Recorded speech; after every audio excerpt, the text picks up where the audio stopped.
Izvolita. Izvoli.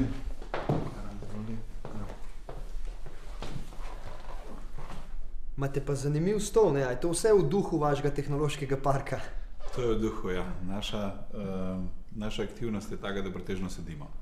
In zakaj ne bi včasih tudi med sedenjem telovadili ali pa jačali naše hrbtne mišice? Seveda je to ena od inovativnih zgodb, kako lahko telovadimo na delovnem mestu. Eden od razlogov, zakaj smo midva tukaj, je, ker Mašina nečakinja in pa od mojega kolega sin želita postati podjetnika. Kako bi vi recimo tukaj v vašem tehnološkem parku pomagali mladim? Ja, mi najprej preverimo poslovno idejo in še najbolj nam je všeč, da je to tim. Dva, lahko že rečemo, da sta ekipa in to pomeni, da se lahko dopolnjujete v tistih znanjih, kjer je nekdo šibkejši, lahko drugi prevzame.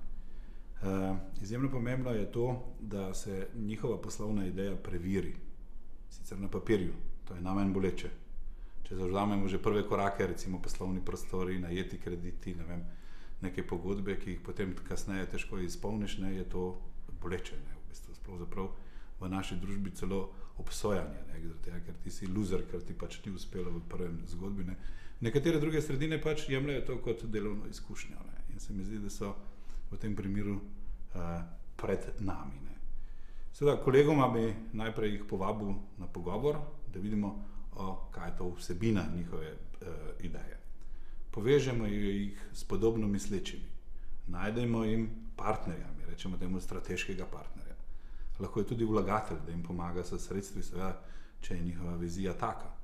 Lahko tudi naredimo obliko podjetja, ki bo čez 3 leta, ko bo že dosežen in tržen delež, prodana nekomu od večjih, pa se ona dva posvetita nekomu, neki drugi poslovni ideji.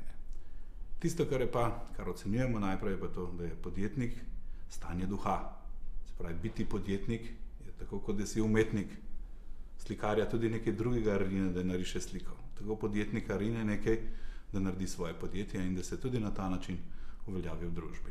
Ampak če se še malo vrnemo na tisto, ko ste rekli, bolje je, da sta vsaj dva, da ni sam. Večina mladih, ko danes razmišlja o podjetništvu, razmišlja na ta način, da jaz bom sam svoj gospodar in zaradi tega bom podjetnik. Ampak vi pa pravite, da ni tako, ne? Da to ni najboljša rešitev. Ni najboljša rešitev, ne? Zaradi tega, ker podjetja v primeru, če se take razmišlja o tem, da bo vse sam naredil, zlomi nogo, ni več, ne?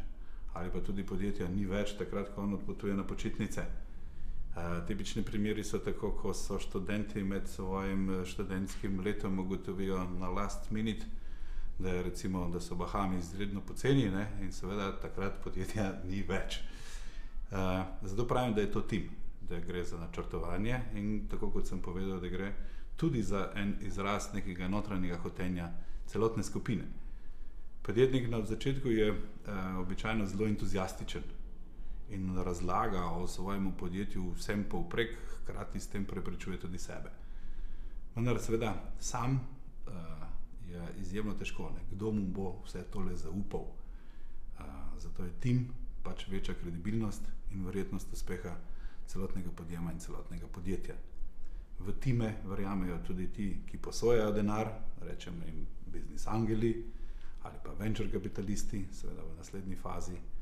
Skratka, vsi ti, tudi z nepovratnimi sredstvi, ki podpirajo tako pobudo, ne, so v bistvu nagnjeni k temu, da je tim večjega zaupanja vreden.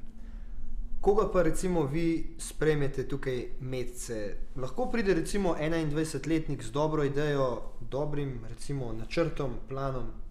Seveda je dobrodošel.